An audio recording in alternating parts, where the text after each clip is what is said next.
వేదిక అలంకరించిన గౌరవనీయులు పెద్దలు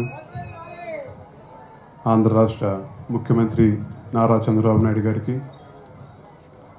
గంటా శ్రీనివాసరావు గారికి, బలరాం గారికి, అలాగే ఇవాళ మాతో పాటు కలిసి వచ్చిన చీరాల నుంచి వచ్చిన ఎడం బాలాజీ గారికి, విచ్చేసిన పెద్దలకి, కార్యకర్తలందరికీ హృదయపూర్వక నమస్కారం తెలియజేస్తున్నాను.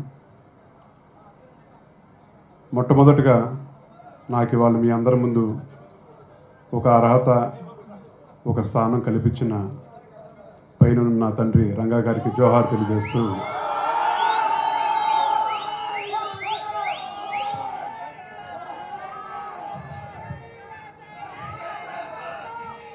ఆయన వల్లే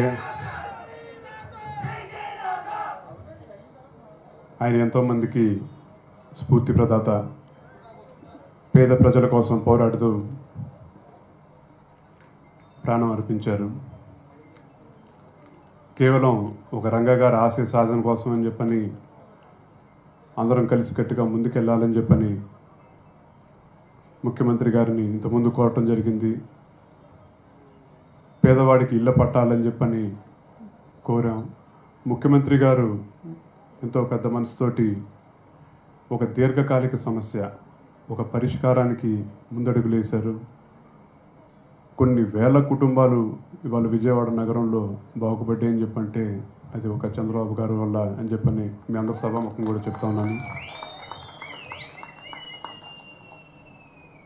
తప్పకుండా రాబోయే రోజుల్లో కూడా ఒక ఆరాటం, ఒక పోరాటం, జగన్ రెడ్డి గారిది ఏదో చేసేయాలని చెప్పని ఒక ఆరాటం, ఏదో ఇక్కడ రాజ్యాలు ఉన్నాయి వచ్చి పరిపాలిద్దామని చెప్పని ఆయన ఒక ఆరాటం, ఆంధ్ర రాష్ట్రం ముందడుగులు వేయాలి, సామాన్య ప్రజలందరూ బాగుండాలని చెప్పని మనందరి పోరాటం.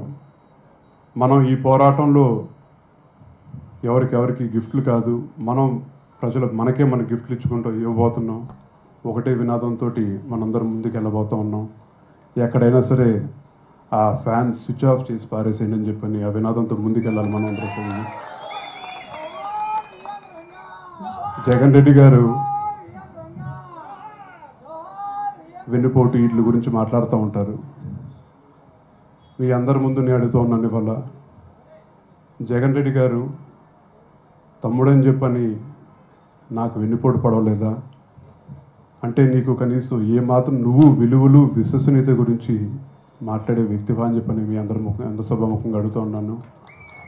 మరో పక్కన చూస్తుంటే వీళ్ళతోటి వాళ్ళతోటి అందరితోటి చేతులు కలిపి ఆంధ్ర రాష్ట్ర ప్రజలకి వెన్నుపోటు పడుతున్నావు, దీనికన్నా మించిన వెన్నుపోటు ఉందా జగన్ రెడ్డి అని చెప్పని మీ అందరి సభాముఖంగా అడుగుతూ ఉన్నాను. మారు జగన్ రెడ్డి, ఇప్పటికైనా మారి ప్రతిపక్ష నేతగా నీ బాధ్యత నిర్వహించు. తప్పకుండా మళ్ళీ ప్రతిపక్ష నేతగా నీకు అవకాశం కలిగించబోతున్నారు ప్రజలని చెప్పని కూడా సభాముఖంగా అందరికీ తెలియజేస్తూ, మరొకసారి నాకు ఈ అవకాశం ఇచ్చిన పెద్దలు ఆంధ్ర రాష్ట్ర ముఖ్యమంత్రులు నారా చంద్రబాబు నాయుడు గారికి ధన్యవాదాలు తెలియజేస్తూ సెలవు తీసుకుంటున్నాను. వార్తావాణి న్యూస్ ఛానల్ ఎప్పటికప్పుడు రాజకీయ, సినీ విశేషాలు, స్పోర్ట్స్ మరియు సాంకేతిక పరమైన మరెన్నో విషయాలను మన ముందుకు తెస్తుంది. మరింత సమాచారం కొరకు వార్తావాణి న్యూస్ ఛానల్ ని సబ్స్క్రైబ్ చేయండి.